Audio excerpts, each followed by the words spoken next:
Your Aunt Lyanna. My father never talked about her. Sometimes I'd find him down here lighting the candles. They say she was beautiful. I saw her once. I was a boy, living with your mother's family. Lord Went held a great tourney at Harrenhal. Everyone was there. The Mad King, your father, Robert Baratheon, and Lyanna. She was already promised to Robert. And you can imagine what it was like for me, a boy from nowhere, with nothing to his name, watching these legendary men tilting at the lists. The last two riders were Barristan Selmy and Rhaegar Targaryen. When Rhaegar won, everyone cheered for their prince. I remember the girls laughing when he took off his helmet and they saw that silver hair, how handsome he was. Until he rode right past his wife, Elia Martell, and all the smiles died. I've never seen so many people so quiet. He rode past his wife, and he lay a crown of winter roses in Lyanna's lap, blue as frost. How many tens of thousands had to die because Rhaegar chose your aunt? Yes, he chose her. And then he kidnapped her and raped her. Hey guys, Kevin here. And on today's Rewind, I'm going to talk about Prince Rhaegar Targaryen and Lady Lyanna Stark. That's Lyanna, my father's sister. King Robert was supposed to marry her, but Rhaegar Targaryen kidnapped her. Robert started a war to win her back. He killed Rhaegar, but she died anyway. Lyanna Stark was betrothed to Robert Baratheon.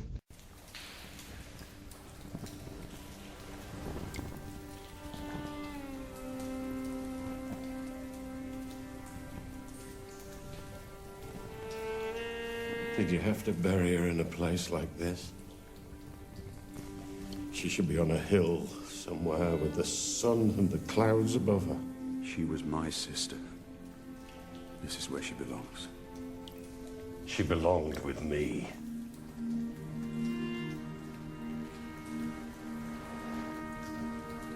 In my dreams, I kill him every night.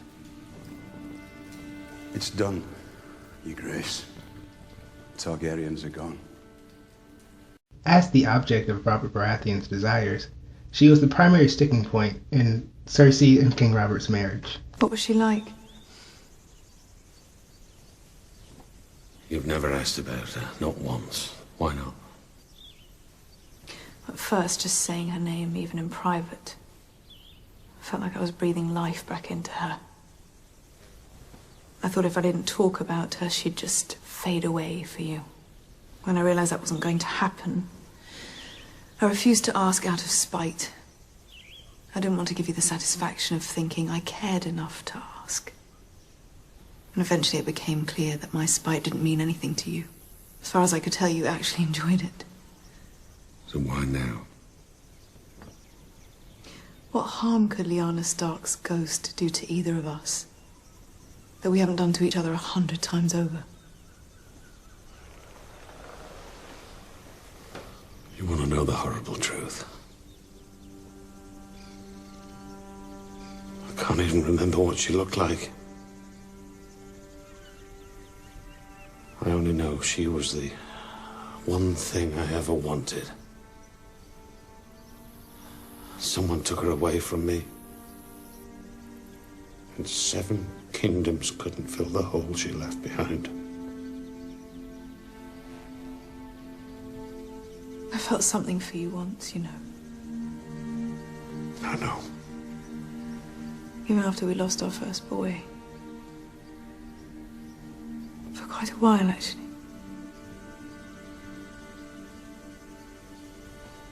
Was it ever possible for us? Was there ever a time, ever a moment?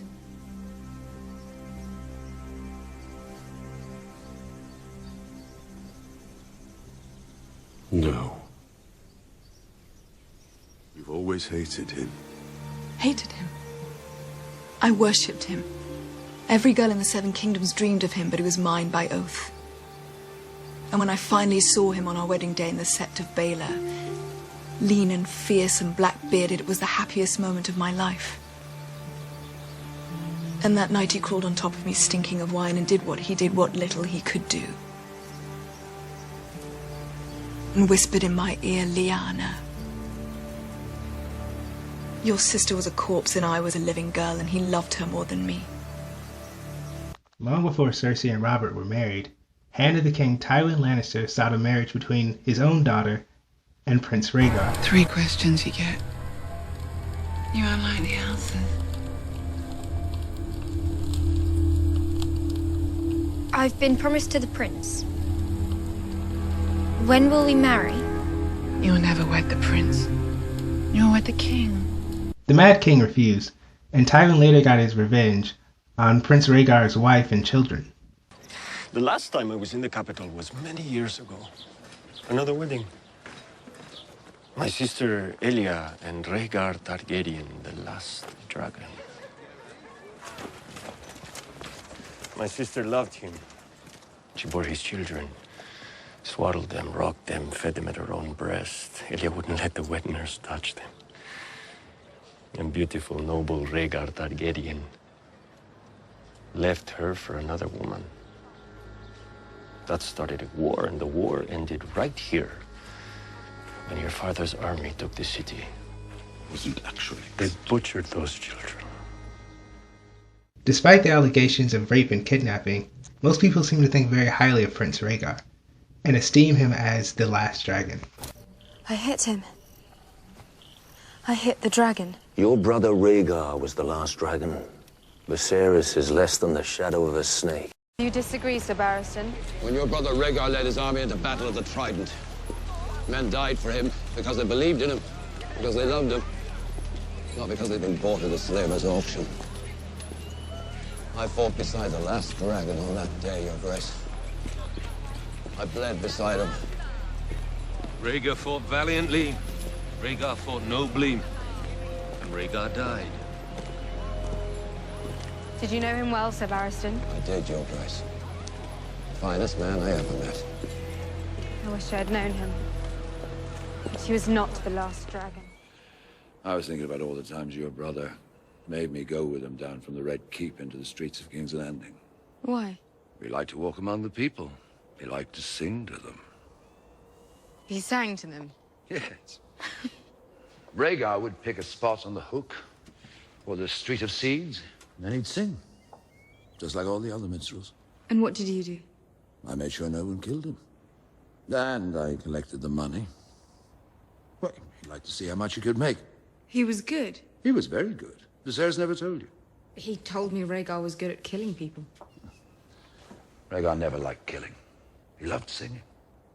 And what did you do with the money? Well, one time he gave it to the next minstrel down the street. One time he gave it to an orphanage in Flea Bottom. One time we got horribly drunk.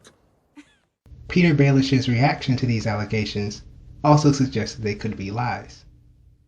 And then he kidnapped her and raped her.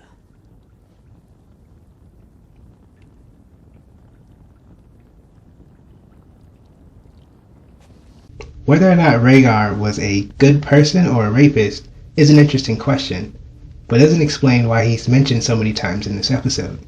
Keep in mind that everyone who calls him a rapist was either too young to know what actually happened, or was the guy who killed him. Told me we're not speaking of this. Oh, it's unspeakable to you?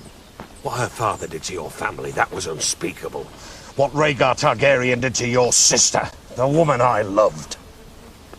To answer the second question, I'll have to go to a very popular book theory. Now, if you don't want any potential spoilers, you should probably end the video now. And for those of you who have read the books, have already been spoiled on this already, or really don't care, let's get into this. It's widely believed that Lyanna Stark died in childbirth. When Ned Stark found his sister, she was already dying. He wasn't able to return to Winterfell with his beloved sister, but he didn't return alone. Is my mother alive? Does she know about me, where I am, where I'm going? Does she care? The next time we see each other, we'll talk about your mother. I promise. I promise were Ned Stark's last words to his sister, And his sister's last words, "Promise me, Ned," haunt him throughout the first book. It is widely believed that Jon Snow is the son of Prince Rhaegar and Lyanna Stark, and that Ned Stark lied about Jon being his bastard to protect him from King Robert. I'll kill every Targaryen I get my hands on. Two other scenes from this episode bolster this theory. The first one is where Stannis is talking to Selyse and casts doubt about who Jon's mother is. You think highly of this boy? Good. Lord Commander of the Night's Watch. A bastard by some tavern slut. Perhaps, but that wasn't Ned Stark's way. The second one's in the Melisandre scene, where she tells Jon that he has power inside of him. There's power in you. You resist it, and that's your mistake. Embrace it. There's power. Power to make life. Power to make light. And power to cast shadows. Melisandre was able to cast shadows with Stannis because he has king's blood. And the suggestion that she can cast shadows with Jon suggests that he also has king's blood. So the latest episode of Game of Thrones screams R plus L equals J. Like, subscribe, comment, share, check out my other videos, and come back next week for another rewind. You know nothing, Jon Snow.